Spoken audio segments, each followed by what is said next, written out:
Hello, and thank you for joining us.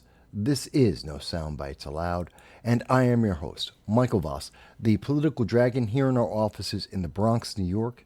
It's September 14th at 11 a.m., and I wanted to take an opportunity to speak with you because Kamala Harris appeared on ABC News yesterday. The real question is, did she appear for an interview or was it a paid infomercial?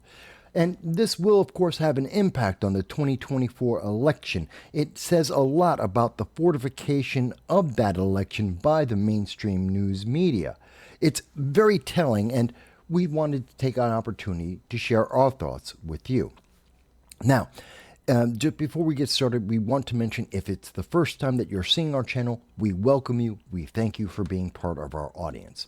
We want you to know that we do long-form political commentary, and every Sunday at 2:30 p.m. Eastern Standard Time, we do a live stream with you to hear what you have to say about the issues that affect us all, because we believe in the First Amendment, free speech. It's not just an American principle, it's for everyone in the world, and we hope you will take advantage of it, even if your government doesn't like it, even if the internet overlords get upset. So we hope to see you then. I should also mention that today, Saturday, the 14th at 3 p.m. Eastern Standard Time, we will be doing part of our Old Man Digital World series, talking about girl bosses, talking about women in sci-fi television movies from the 1970s to 2024, the female lead and how it became the girl boss. So we hope you'll check that out for something non-political that we'll be talking about. That being said, we're talking about Kamala Harris, the current Vice President of the United States, who was anointed by the Democratic Party elites to run for the 2024 election as president when Joe Biden was forced out of that position and kicked out by his party. These are facts. Whether you like them or not is up to you. These are the facts as they exist. And so she, after doing an interview with Tim Walz, her vice presidential pick, jointly with ABC News, she then went to a debate with Donald Trump, and now, still in Pennsylvania, a very critical state that she must win if she expects to win the presidency, she took an interview with Philadelphia ABC News affiliates.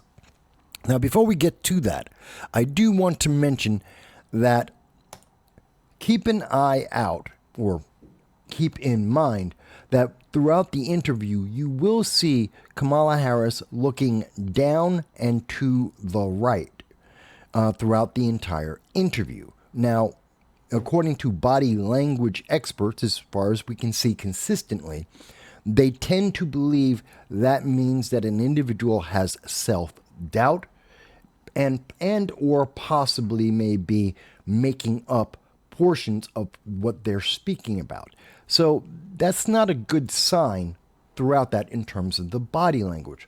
She may be nervous considering she hasn't done a lot of interviews about the presidency or her election. She didn't get into the primaries in 2019. She was not part of the primaries in 2024. So maybe it's nerves. Could be something else. I don't know. But with that said, let's start off with this interview, and do pay attention to the sound quality. It changes at points throughout the interview. Now, ABC News, we are being very critical of them because they have been very propagandist in their approach to Kamala Harris and the 2024 election. We saw that in the debate. So the hopes aren't high about this, but I want you to hear how the audio changes, which would indicate or would presume that this was taped more than once or taped in segments, and that would account for the differences in the microphones and the microphone levels. But That is a supposition. We cannot say for sure. That being said, let's take a look at the interview. It is an ABC Channel 6 exclusive for Philadelphia. And it starts off, the news anchor for ABC News is a Brian Taff. And we'll start. All good? Okay. Okay, wonderful. Good. Awesome. Madam Vice President, pleasure to meet you. Thanks for your time today. Brian. Our audience appreciates your time as well. Of course. As you know, we're sitting here in a state and arguably in front of an audience that 50... So, before we even get any further, do you notice the very large difference in the lighting with just a camera? Now, this is usually done with 2 cameras, and normally when you have lighting, you'll light both individuals under the same type of light so that they look even in the camera work when people are viewing it. This is normal. Everyone does that. That's just standard camera work. You light both individuals under the same light so they'll have the same look. And also, did you notice that the audio changed? Now, that could be they have a separate mic for Kamala Harris and him. Maybe, I'm not quite sure. Usually you balance that after the fact, since this was not a live interview. This was a pre-recorded one, so they would normally balance that. But again, I'm letting you know the differences because there is a question about the credibility of ABC News. So let's continue. 54 days from now could decide the outcome of this presidential election. Yeah. You hear it more than I do. People want to know more about you and about your specific plans. At the debate the other night, you talked about creating an opportunity economy. Mm-hmm. I wonder if we can drill down on that a little bit. When we talk about bringing down prices and making life more affordable for people, what are 1 or 2 specific things you have in mind for that? Okay, so the question specifically by Brian Taff to Kamala Harris has been, how will you lower costs? That's the first question he is asking. Now, I want you to understand that this first question takes up about 36%. 1 full third of the entire interview is based on this one question. And he did change the question as he asked it, but essentially it comes down to, how are your plans going to lower costs?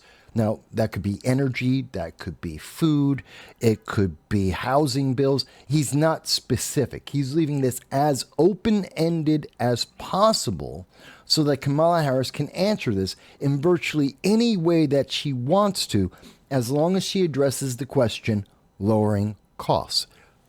And this is an important question because even in this very general form, this is one of the top issues that people in America have right now. Inflation and the economy top virtually every single list that has been done, every poll that has been done, asking American citizens what are their issues, their top issues for the 2024 election. So that's the question that we have. We know that. Now we're going to get the answer. Well, I'll start with this. I grew up a middle-class kid. My mother raised my sister and me. She worked very hard.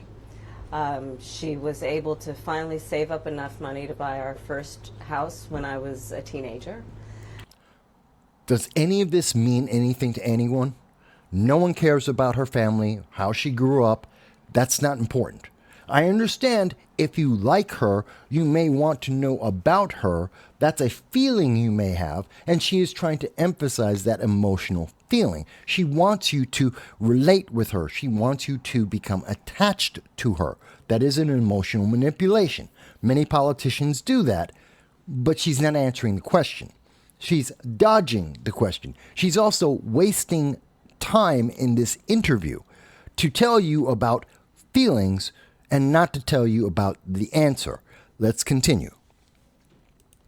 I grew up in a community of hardworking people, construction workers and nurses and teachers. And I try to explain to some people who may not have had the same experience, but a lot of people will relate to this. I grew up in a neighborhood of folks who were very proud of their lawn. She's proud of their lawn. Notice, we've heard about her background, her family. Isn't she a wonderful person? She grew up just like you. People around her were concerned about their lawn. If you happen to live in a major city like LA, New York, Chicago, Detroit, Boston, you don't have lawns, so I don't know why that would be something to connect with, but whatever. She's trying to connect to you. The question is, how is she going to lower the costs that you have to deal with right now? The 20% increase in inflation, the 20 to 40, some people would say 100% increase in their grocery bills and other bills. How is she going to lower that? Do you care about the lawns that her neighbors had when she was a kid? I doubt it, because that's not going to solve your monetary issues.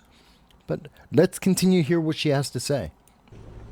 You know, and I was raised to believe and to know that all people deserve dignity, and that we as Americans have a beautiful character. Lawns, dignity, and character do not pay bills. That does not lower the bills. She is dodging the question. She is wasting time in this interview. You know, we have ambitions and aspirations and dreams, but not everyone necessarily has access to the resources that can help them fuel those dreams and ambitions. So when I talk about building an opportunity economy, we may actually start to get to the question, how is she going to lower your bills? How is she going to lower the price of goods? We may be just on the road to start that answer. it is very much with the mind of investing in the ambitions and aspirations and the incredible work ethic of the American people. Investing in ambition and work ethic. I don't know what that means. I don't think anyone knows what that means. She wants to invest in the ambition and work ethic of America. What does that mean? Nothing. Let's continue. And creating opportunity for people, for example, to start a small business. My mother, worked long hours, and our neighbor helped raise us. We used to call her, I still call her, our second mother. She was a small business owner. I love our small business owners. I learned who they are from my childhood, and she was a community leader. She hired locally. She mentored. Our small businesses are so much a part of. I do not know what her experience with this person some 40, 50 years ago, being a small business owner, what does that have to do with today? I have no idea. It doesn't have any connection. She's trying to make you feel for her. She's trying to make you have empathy and or sympathy with her, but that has nothing to do with today. She started off with, okay, small business, which means the question is, how does a small business, if Joe down the block opens up a small business, how does that lower your electric bill? How does that reduce your grocery bill? How does that reduce your car insurance? I'm not sure I'm seeing the connection there. I'm not saying there isn't a connection. I'm saying she has failed to make that connection. I do know that her neighbor was someone she liked a lot when she was a child, and she owned a small business. I now know that. I don't care. I know her mother worked hard, which is great, but that doesn't answer how I'm paying bills or how those bills will go down lower.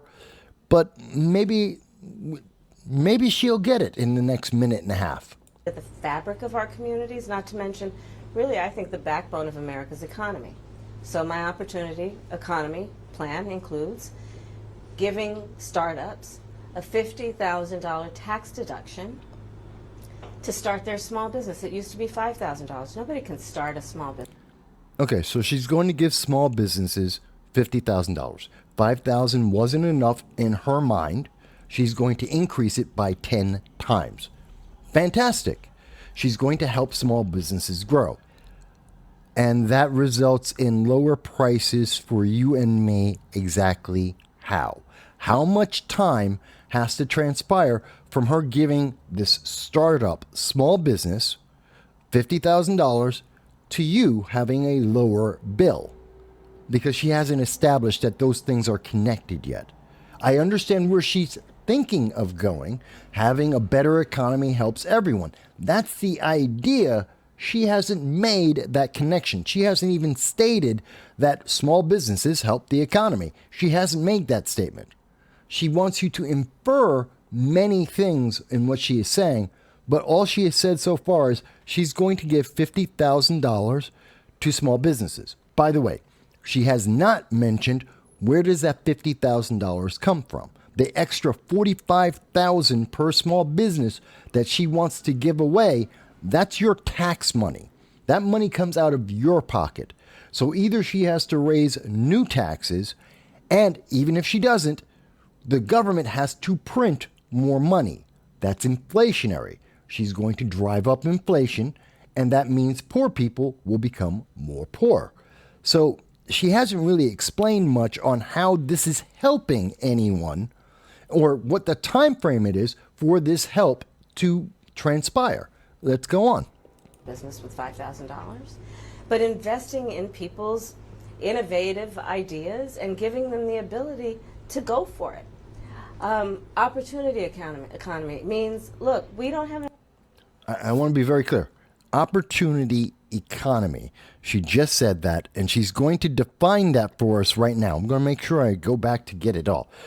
What is the opportunity economy? I don't understand what that is or how she's going to help us with it, but we're going to find out right now.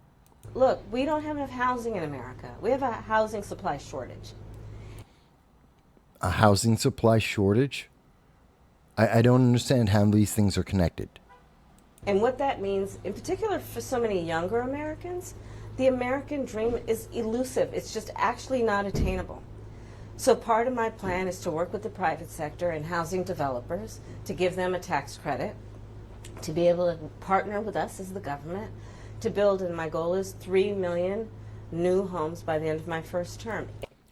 So, if she gets elected, one of her goals, which is similar to goals that the Biden-Harris administration have already stated and already been working on, is to build 3 million government houses. That's government funding. These are Section 8 houses. The government is going to build houses for 3 million people. Okay. And they're going to pay for this with your taxes to small business owners who own property. Okay. How does that lower your prices? How is that lowering your bills? I don't understand it. She's saying in a year, 3 million, 1%, actually less than 1% of all Americans will have an opportunity, possibly, to go into a government house. We've seen these Section 8 houses all over the place. Many people call them the ghettos these days. You're going to have a bunch of government-built apartment buildings that 3 million people will be able to move into, maybe, depends on where you live in America, and your bills will suddenly be lower. The price of milk will go down. The price of gasoline, the price of electricity, the price of buying blue jeans, the price of bread, these are all going to go down because 3 million people are going to move into government housing, Section 8. I don't see the connection there. And economically, that doesn't make sense. But that's what she's saying is her plan, and somehow that makes sense. She hasn't explained it. Okay, let's go on. In addition, to help people who just want to get their foot in the door, literally, and so giving first-time home buyers a $25,000 down payment assistance. Okay, so for those who don't want to live in government housing, the projects, you don't want to live in a project, and you have the funds, you're in the middle class, you can afford to buy a home, she's going to give you a $25,000 credit, which will increase the value of your home, so you'll pay more in taxes. So you're really not getting a big benefit. It is an upfront cost she's helping you to cover, even though the price of the homes will increase to adjust for that increase that she's now giving you. And you're going to pay more in taxes because of it. But it is $25,000. So the consequences of it aren't exactly what she's saying right now, but it does sound nice and it is extra money. And that $25,000 is coming from where? Taxes, your pocket. You and me will have to pay more in taxes for this. By the way, that's still printing money we don't have, which is inflationary, which means the poor become more poor. That is the direct, absolute consequence of her policy if she were to be elected. That is a fact. It is irrefutable. You cannot avoid that. She's printing more money, therefore that's inflationary. The poor become more poor. That is a fact. She doesn't want to talk about it, but that is the direct and immediate and guaranteed impact of the policy she has mentioned so far, but she has not explained how this lowers food prices, energy prices. She hasn't explained how this lowers costs to the average American. Let's go on. To be able to just get in the door, and then they will do the work that they need to do to save and to pay that mortgage and to build wealth for themselves and their family. These are some examples of what I mean when I talk about an opportunity economy, and a lot of it has to do. This is an opportunity economy. There is no opportunity being discussed. Not really. The average American isn't getting savings. She's not helping the general public. But okay, let's go on. Do with just the community I was raised in and the people that I. No one cares who the community you were raised with and the people you know. To be fair and to be honest, no one cares about the politicians, any politician. I don't care if they're on the left or the right, whether they're independents, libertarians, conservatives. No one cares. No one cares how you grew up, because we're not your best buddy, and we're not going to be, nor do we want to be. You're an elected official there to pass policies to help our lives. We don't care how you grew up. We don't care who you knew. We don't care what neighborhood it was in. That's not substantive. That's fluff. It's meaningless. At the end of the day, it's meaningless. You may know, if you're curious, you got some extra time, you may want to know about it, but that doesn't affect policy. That isn't going to change the world or the life that you're living. It's just fluff. But let's go on. Admired, who work hard, and deserve to have, their dreams fulfilled because they're prepared to work for it.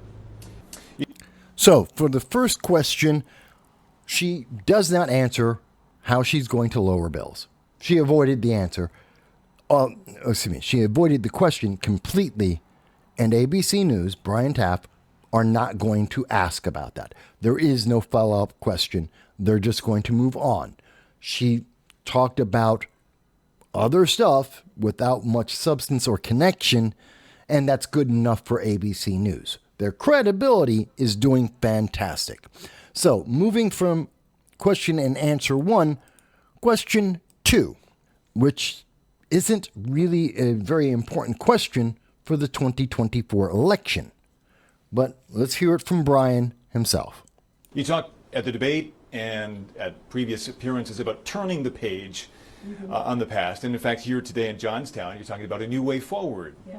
I think some people have a question, given maybe your current role as Vice President of the United States, how different you are from Joe Biden. And so I wonder if there are one or two spots, policy areas or approaches where you would say, I'm a different person.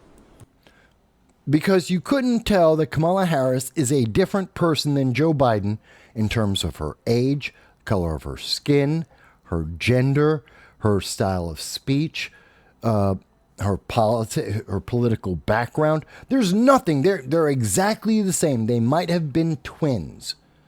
I mean, this is a ridiculous question. It is a non-substantive question. Truly, it's non-substantive.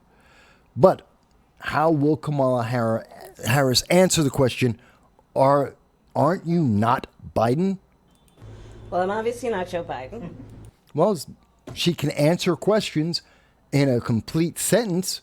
So, yes, she's not Joe Biden. She's apparently able to be up later than 4 p.m. every day. She's not Joe Biden. Shocking news there. And I know she wants to laugh, and she knows, her team has taught her that people don't like her cackle when she laughs. So they have worked very hard with her to not let her do that. And she is struggling throughout this interview to not cackle at several points, even though she wants to. But let's go on. And, I offer a new generation of leadership. And so, for example, she's not a new generation of leadership. She's well into her 50s. Yes, Joe Biden is almost in his 80s. So in that sense, yes, a different generation. But most of the time when we're talking about new generations, we're talking about 18-year-olds and 20-year-olds compared to those of us who are 50 and above. So not really a new generation in politics. The politics of Joe Biden are the same era of politics of Kamala Harris. But let's go on. Thinking about developing and creating an opportunity economy where it's about investing in areas that really need a lot of work, and maybe focusing on, again, the aspirations and the dreams, but also just recognizing that at this moment in time, some of the stuff we could take for granted years ago, we can't take for granted anymore.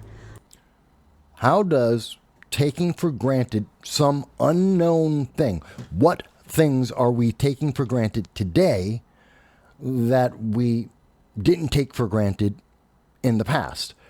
There could be thousands upon thousands of answers to that, some of them relevant, some of them not, some of them substantive, some of them not. That's a non-answer. There is no substance to that. That doesn't help me understand how you're different from Joe Biden or how your plans and policies will help the American people if you were to be elected. That's non-substantive. It's fluff. She's wasting time. This is word salad. This is a very good word salad compared to what Kamala Harris normally says, but this is nonsensical. It's meaningless. For example, another plan that I have that is a new approach is to expand the child tax credit. Expanding the child tax credit is not a new idea for Democrats and or for Republicans. This is something that has been discussed many times by Democrats and Republicans. It is not a new idea. It is not new for the Biden-Harris administration. It's not new for the Trump-Vance campaign. This is not a new idea. And in particular, the child tax credit expansion that was suggested by Kamala Harris of $6,000 is a copy and change from the Trump-Vance ticket, who had previous to her said that they wanted to expand the child tax credit to $5,000. She came out immediately after Vance had said that and said she wanted to do $6,000. So copying the exact same idea and increasing it by $1,000. It's very similar to when Donald Trump said he would remove taxes from those who receive tips. Kamala Harris immediately afterwards took on that same idea and said the same thing. So this isn't a new idea, and it's not different than what the Democratic Party or the Republican Party have been thinking of and speaking about for quite some time. So it's not new. To $6,000 for young families for the first year of their child's life. Key word here, something that you will not hear her emphasize. Again, you will not hear this from ABC News. For the first year. It is an expanded child tax credit for 1 year only, for families only. So it's a one-time $6,000 credit. Now, it's something that I think has not been discussed enough, and not many people know that. I think most people, when they hear about this plan, the expanded child tax credit, they're thinking of children for more than just 1 year. It's not like you have a kid, they're born today, and in a year they're 18. That's not how that works. They're not going to be grown adults in a year. That's just the first year. And she will emphasize that the first year of a child's life is very important, without question. No one doubts that. But the extra money isn't for 18 years. It's not even for 5 years. It's for 1 year. That's something she doesn't make very clear in all of her speeches. And even in this discussion, she's going to walk away from that and continue down the road. So anyone who actually looks at the details will hear, oh, she did say it's only for 1 year. So you will, in the future, not be able to say she lied or changed her position. But it's not what most people are hearing. Going on. Because that is obviously a very critical stage of development of a child. And a lot of young parents need the help to buy a car seat or a crib or clothes for their kids. And so my approach is about new ideas, new policies that are directed at the current moment.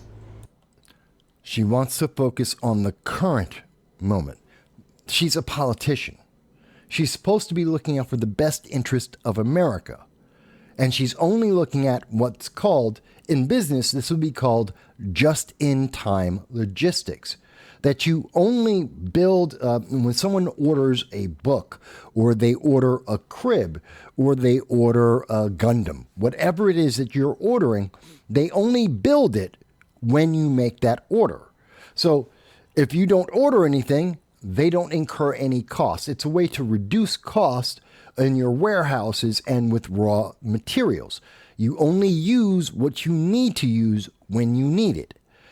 That doesn't give you any future proof. Prices may skyrocket in the future, and you have nothing prepared for that because you're building just in time. You're doing things just as you need. So any future changes in the environment, the economy, you have no protection on. And so you may lose money because of that, because you may not be able to recoup the cost.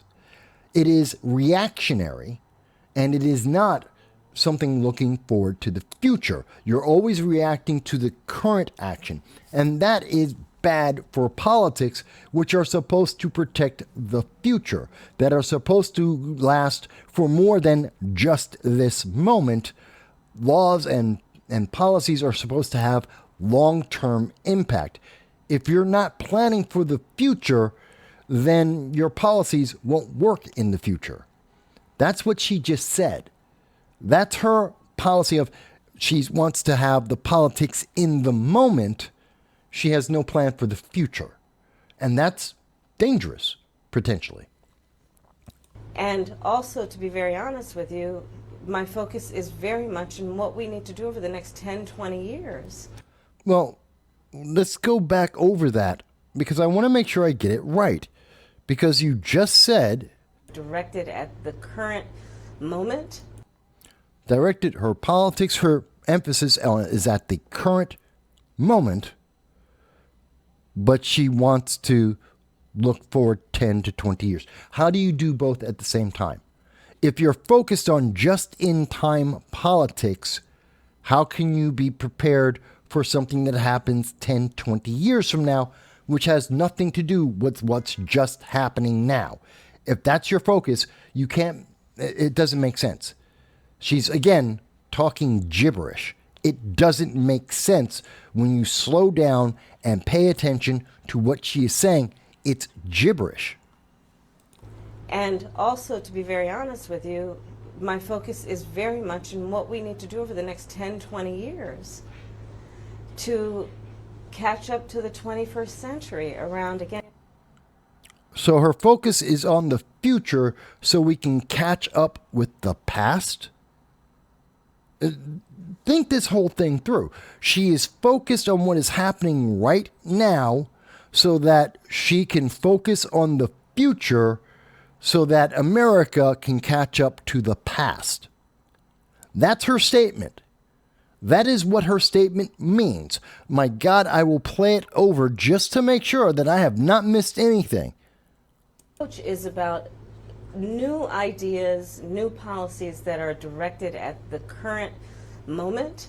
And also, to be very honest with you, my focus is very much in what we need to do over the next 10, 20 years. The current moment for 20 years into the catch up future. to the 21st century around, again, capacity, but also challenges. To go back to the past. Crime and public safety are Okay. That makes no sense whatsoever. That is one of the most nonsensical statements I have heard from anyone. So that was answer 2 to Kamala Harris.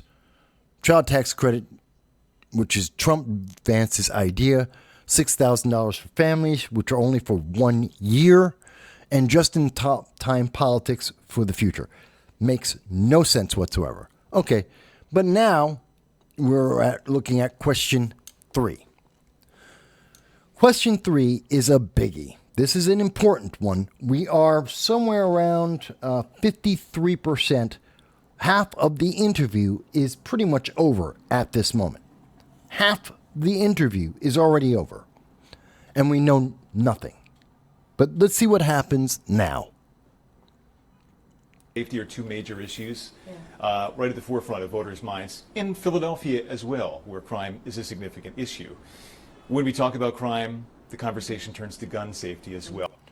No, the conversation about crime doesn't necessarily lead to gun safety. They are not mutually inclusive because you can be mugged, you can be stabbed, you can have your car or some of your property is stolen. It could be burned down. There's a lot of different things that fall under crime that do not need a gun. So they are not mutually inclusive. Just because you're talking about crime doesn't mean you must talk about gun control. They are not the same thing. But that's what ABC would like you to believe because this will help Kamala Harris. It's fear-mongering, and this is how they fortify the 2024 election. So Brian Taff is manipulating you right now. He is not trying to inform you. He's not trying to ask an actual question that the American people want to ask. So let's start over from the beginning, and I want you to pay attention how he is going to go from crime, which is a major question on many people's mind right now, to the Second Amendment and gun control, which is not the top issues people are asking about in the 2024 election. Crime and public safety are two major issues right at the forefront of voters' minds. In Philadelphia as well, where crime is a significant issue. When we talk about crime, the conversation turns to gun safety as well. And I think you actually probably caught a lot of people off guard, maybe a bit by surprise in the debate the other night when you mentioned that you are a gun owner. I know you. Kamala Harris being a gun owner is meaningless. It has nothing to do with anything. Again, this is a question about likability. It has nothing to do with substance. Whether or not Kamala Harris owns a firearm has nothing to do with her stance about the Second Amendment or mass shootings or crime. None of that is connected. This is a question to try and make you feel. This is emotional. This is about fortifying the election. It's not about substance. But let's go on, Brian. You said it in 2019 as well. I want to talk about your values on this issue. When it comes to gun ownership, where do you draw the line in America on gun ownership and gun use? So that's the question. According to the world of Kamala Harris, who gets to own a gun and how can you use a gun that you have? How does Kamala Harris and a government, the Harris-Walz administration, how do they get to micromanage your life with your property? That's the question he's asking. He's just made it sound very, very nice. But that is authoritarian. He's suggesting an authoritarian government, and he's doing so with a smile, essentially. Well, like you said, Brian, I am a gun. Well, again, she wants us to know she is a gun owner. I don't care. Whether or not she's a gun owner is immaterial to anything and everything. No one cares because that's not important. But what else is she about to say in her answer to the third question? Owner, and Tim Walls, my running mate, is also a gun owner. We're not taking anybody's guns away. No one cares.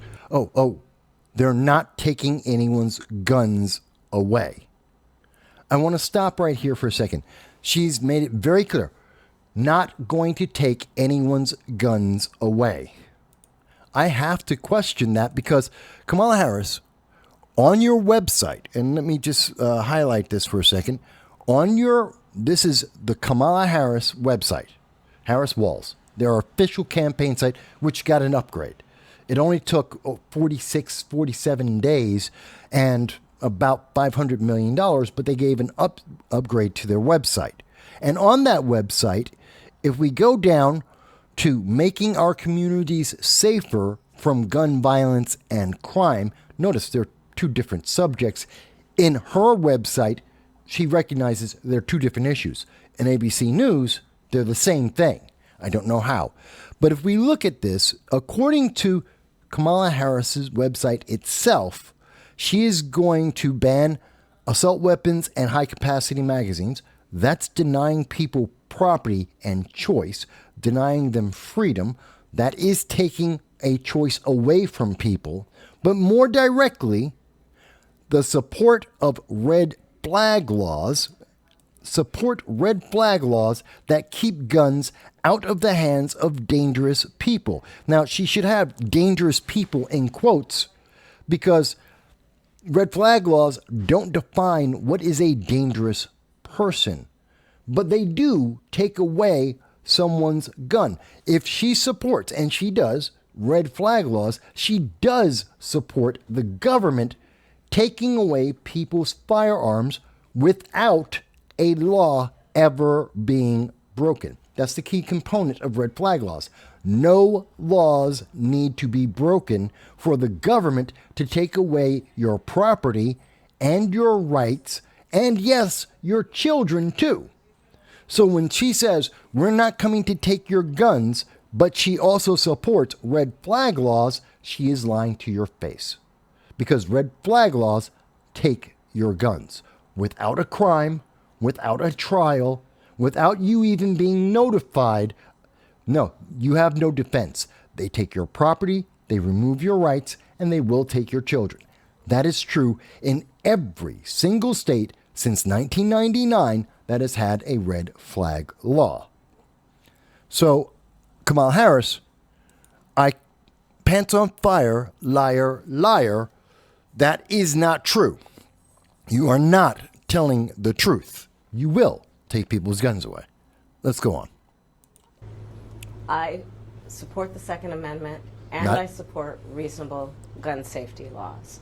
I don't think so. Part of my approach to this is I was a career prosecutor for most of my career. No one cares. No one cares about your career. In reference to the Second Amendment, no one cares that you own a gun. No one cares that you are a prosecutor. That isn't addressing the Second Amendment. That isn't addressing the problem with red flag laws, and it has nothing to do with anything. No one cares about, but she's trying to use her authority. She was a prosecutor. She was the attorney general. She is the vice president. She's using her titles and the authority that those positions command to silence anyone who would question her. But the thing is, her title has nothing to do with the policy and its consequences. So she should be questioned. That's the purpose of the First Amendment. That is the purpose of the press, is to ask a question when politicians use their titles to try to silence people. So again, no one cares that you're a prosecutor in your past life. That isn't applicable or important today. I have personally prosecuted homicide cases. I have personally looked at autopsies. I have personally seen what assault weapons do to the human body. Okay, she's seen assault weapons. That would be a machine gun. There are 745,000 machine guns in America at this moment. There are well over 20,000 machine guns in California right this second. There are well over 15,000 machine guns in New York State, 30,000 machine guns in New Jersey at this moment. Almost every single state in America has at least 5,000 machine guns that are owned legally owned at this moment. None of them are being used for a crime. There have been 4 times in American history where, since 1932, where a machine gun has been used to commit a crime. None of them were prosecuted by Kamala Harris. She has not seen an assault weapon used to commit a homicide unless she has decided to go to another country and that is currently engaged in a war. But she definitely didn't see it in California. She is lying. She is confusing the term assault weapon, which would mean a machine gun, and a rifle. They are not the same thing. A rifle is not a machine gun. They never have been, they never will be, and even though she wants people to think of Rambo the movie, that's not the reality. We don't live in Hollywood, even though she may have been in Hollywood because she was in California. It's not the world. That's not the truth. So she's lying to people. Let's go on. And so I feel very strongly that it is consistent with the Second Amendment and your right to own a gun to also say we need an assault weapons ban. No, that is not consistent with the Second Amendment. That isn't consistent with my right to own a firearm if I choose. Shall not be infringed does not equal gun ban. You cannot have a ban and tell me that my rights have not been infringed. She is factually lying to your face. She is factually reinterpreting, reimagining in real time the Second Amendment to match her political preference, and that has nothing to do with your rights. She is lying to people's faces on ABC News, and ABC News will not question this. They will just allow it, even though it is factually absolutely incorrect. They're literally tools of war. They were literally designed to kill a lot. Knives were designed to kill. Machetes were designed to kill. There is virtually no tool that exists in mankind today that was not originally a weapon. Most of the utensils that we use today were originally designed as weapons. There's almost nothing outside of humans' hands and feet. Everything else created has been used at some time as a weapon, many of them as weapons of war. That makes no sense, what she is saying. She's trying to use emotion to override logic, because if you think about what she's talking about, it doesn't make sense. It's not substantive. But let's go on. A lot of human beings quickly. I say we need universal background checks. The majority of NRA members support that. Stopping again. ABC does not fact check her on this. No, the NRA does not support universal background checks. The NRA does support background checks. They have supported that. Universal background checks are, and I quote from the NRA's Institute for Legislative Action, deceptively marketed to the public as a way to keep guns from dangerous people.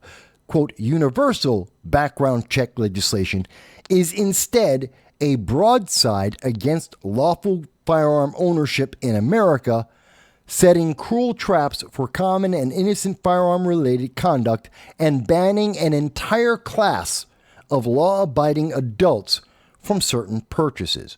That is not the support of the NRA, and Kamala Harris knows it. She is conflating information, assuming that you aren't going to check, and knowing ABC News is not going to ask her a single follow-up question. They're going to assume everything she says as at face value and is absolute fact, even when it is not, to try and fortify the 2024 election, to give the illusion to low information voters that Kamala Harris is brilliant and has this all down, even when she is lying to your face. That's just very upsetting. Very upsetting. But let's go on. Why? Because it's just reasonable. You just might want to know before someone can buy a lethal weapon if they've been found by a court to be a danger to themselves or others. If they've been found by a court, not a trial, but a court, a judge, that they are a danger to themselves or others. That is the exact wording of a red flag law, which is not bound by crimes, does not have a jury of peers, does not require evidence and proof. It just needs a judge to say, okay, I think that's true. That's it. You just have to tell a judge, I think Joe down the block, well, they're dangerous. Oh, do you? Yes. And they own a gun. Oh, well, we should take that from them. That's the red flag law process. That's what she's saying right now. Well, they might have a red flag action against them, so they're just bad people. They didn't commit a crime. See, this is how they word this to manipulate you, and they're twisting all of the things. She's twisting all of her answers here. It doesn't make sense, and she's contradicting herself as she goes. You just might want to know. Too funny. Okay, next question. We're almost done. By the way, 75% of this interview is now over.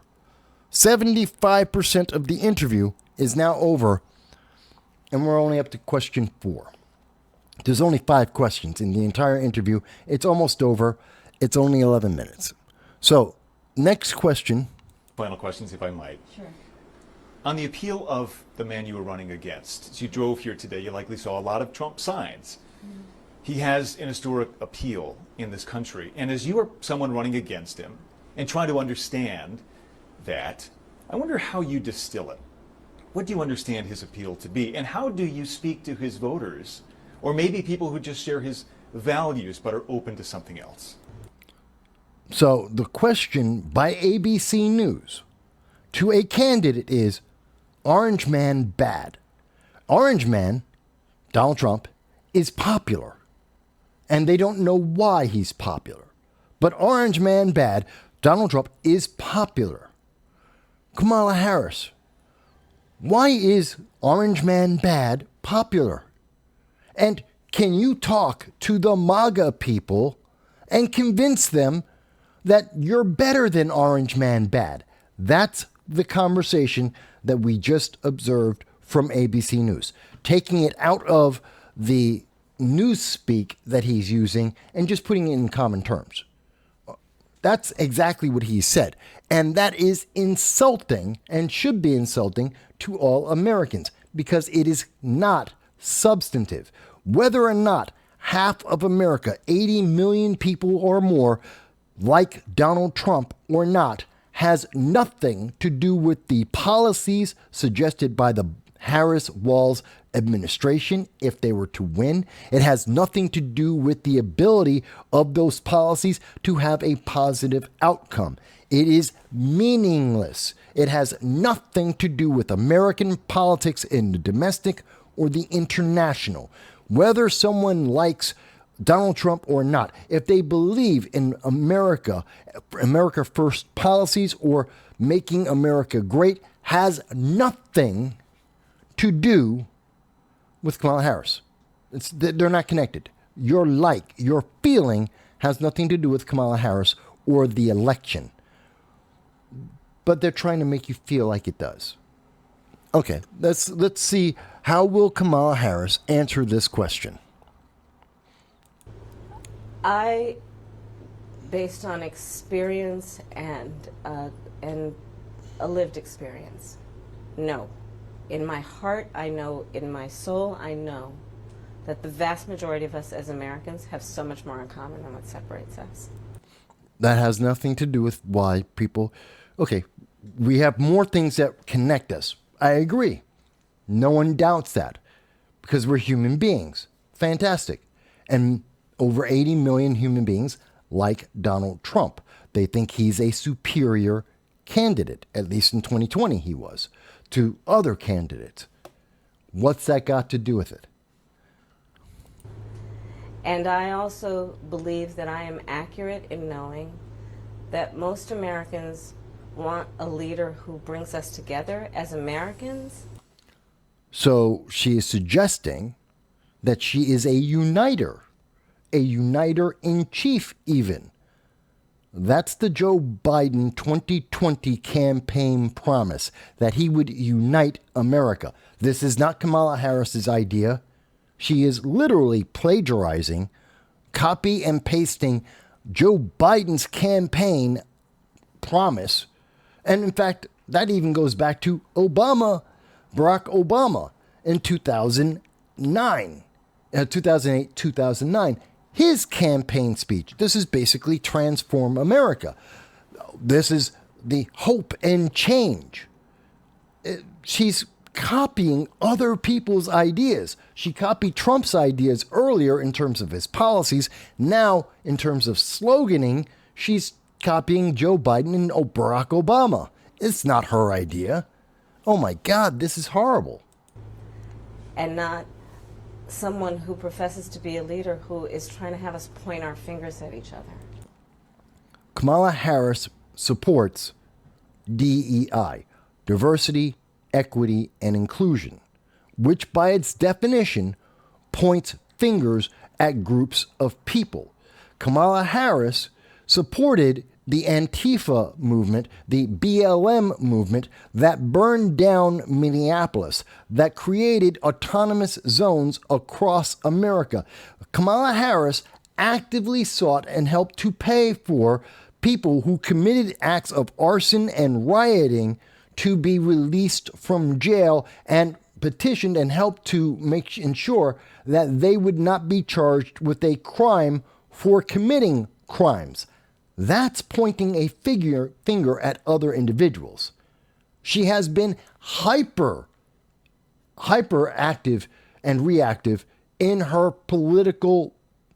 politics based on people's gender, identity, and skin color.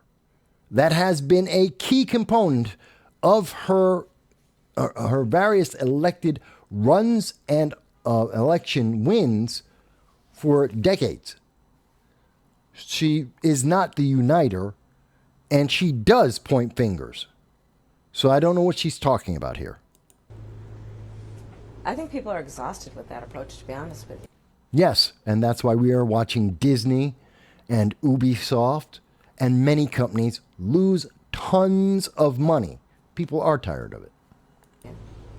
I think people want a leader who has common sense and tries to find common ground. I'm supported by over 200 Republicans.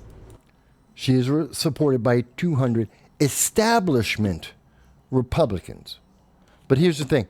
I don't care how many elected officials support you, because that's politics.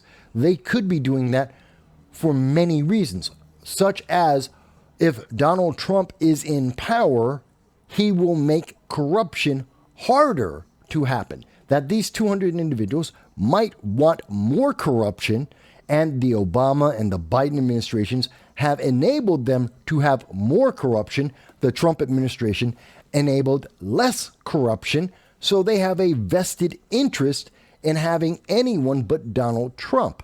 That may be their motivation. Establishment individuals, that's Democrat establishment and Republican establishment, want to maintain power.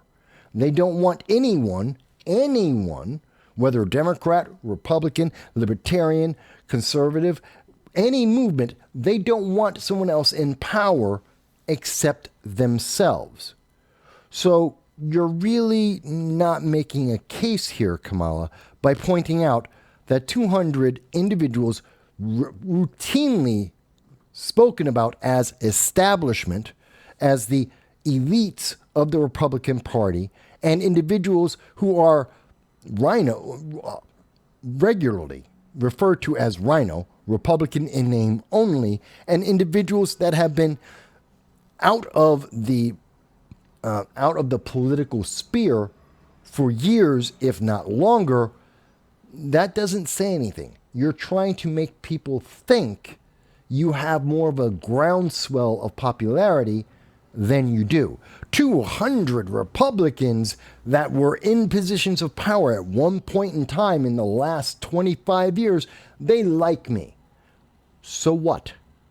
That doesn't mean you're good. It doesn't mean they want you. It means they don't want Trump. And the question should be asked is why? Why do they think you're better for their goals than Trump is? That's the important question that you do not want people to ask nor to consider, is it, Kamala Harris? So you're playing a game here. Again, it's a game of semantics. It's a game of emotions. But when we stop and think about it, it becomes very clear. Who worked for both Presidents Bush, John McCain, and Mitt Romney. I'm supported by the former Vice President Dick Cheney, former Congress member Liz Cheney. And I think people are more willing now, in light of the hate and division that we see coming out of Donald Trump, the hate and division coming out of the Biden-Harris administration, the hate and division that came out of the Obama-Biden administration. DEI is absolutely divisionary. It is absolutely antagonistic. But let me go on. Say, hey, let's put country first. Oh, wait a minute. You want to be America first, which is also a Trump campaign slogan. That's been a Trumpism since 2016, if not before then. You're talking about America first policies. That's not Obama. That's not Biden. That's not even Kamala Harris. You're stealing yet another slogan, yet another idea from someone else, and you're taking it on as if it's your own. That's dishonest. And I think that just makes us stronger and more healthy as a country. To say, look, we can all debate our differences around. No, because you have actively tried to put forward through the Biden-Harris administration the Ministry of Truth, otherwise known as the Disinformation Governance Board. You wanted to silence people. You actively, the White House, of which, Kamala Harris, you are a key component, actively put pressure on social media companies like Facebook to silence the public, to punish people for speaking. You have actively been a censor to the American people. You are not a uniter. You have not helped people. You have divided people. You have silenced people. You have been authoritarian. Various policies, but let's stop with the division. Like, enough of that. Let's bring it. That's entirely what you have done, is support division. That is your policies. Everybody together. And finally, Okay, so she's been posturing about America First policies, even though that's not her campaign. Again, adopting elements of other people's policies as if they are her own. But for the final question, I think this is insane. And again, this is why this has been an infomercial. This has not been an interview. Not just because it is very, very short. Not just because there has been not one single follow-up on any of the questions. There has been no fact check or qualification for any of the misstatements that Kamala Harris has made, and there have been several. No, it's because perhaps this question in particular. You introduce yourself to America in a new way. They've heard much of your story at the Democratic National Convention and in that debate earlier this week. If there's one thing that you wish Americans knew about who Kamala Harris is that you don't think they know yet, what would that be? Why doesn't everyone love Kamala Harris? How can you help everyone love Kamala Harris? Isn't Kamala Harris the greatest thing ever? This is fortifying the 2024 election. This is not substantive. Everyone should like you. How can we make sure that everyone likes you? Yeah, everyone has a reason to like you, and therefore they should vote for you, which has nothing to do with her international policies, her domestic policies, the consequences of her policies, the authoritarianism of her policies, the fact that she was not elected or put in place in a democratic matter. She was anointed. Those are substantive points. Whether or not you like her, that's not substantive. That's ephemeral. That's a feeling. And feelings change every 15 minutes. Who cares? But that's what ABC cares about. That's what ABC is trying to push forward. This is an infomercial. This is not a serious interview. Not at all. But how does Kamala Harris answer a non-substantive, not serious question? I don't know. I mean, probably it's not very different from anybody watching right now. I love my family. Don't care. One of my favorite things that I lately have not been able to do is Sunday family dinner. I love to Don't cook. care. I have incredible friends. My best friend Don't care. from kindergarten is still my best. She cooks. Don't care. She loves her family. Don't care. She has friends. Don't care. None of that answers how will you deal with Iran? How are you going to get the American hostages back from not just Gaza and Hamas, but also from the Sudan? None of this, whether or not you're cooking dinner on Sundays, does not answer what are we doing about the 40,000 Americans in Haiti at this moment. Whether or not you have friends does not answer what are we doing about the southern border and the 8 million, if not 8.4 million illegal aliens that have entered America. The increase of 3,400%, the increase of 3,400% of the number of illegal, not just illegal aliens, but the number of known or suspected terrorists that have entered America under the Biden-Harris administration. None of that has to do with whether you can cook, whether you have friends, whether people like you or not. No one cares. There are substantive issues that need to be addressed. And whether or not people feel like, whether they want to have a beer with you or want to hang out with you, I don't care. It is irrelevant, and ABC knows that. Best friend. I think that, I have a career that really, and I said it the other day, as a career prosecutor, I never asked if. She has a career. Her positions have been careers.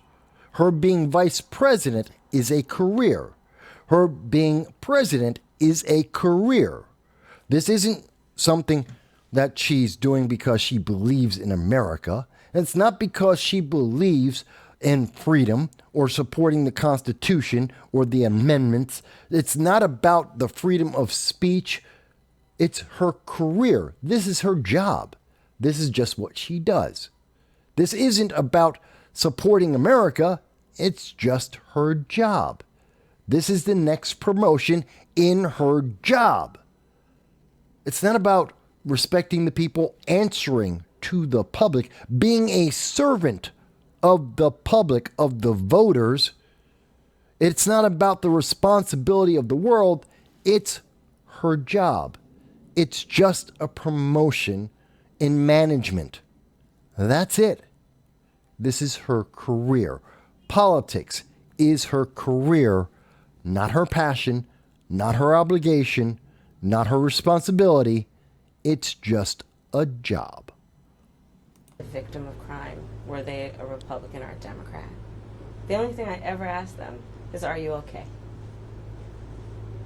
And I think that's the approach that most Americans want, regardless of who they voted for in the last election, in terms of turning the page and charting the way forward.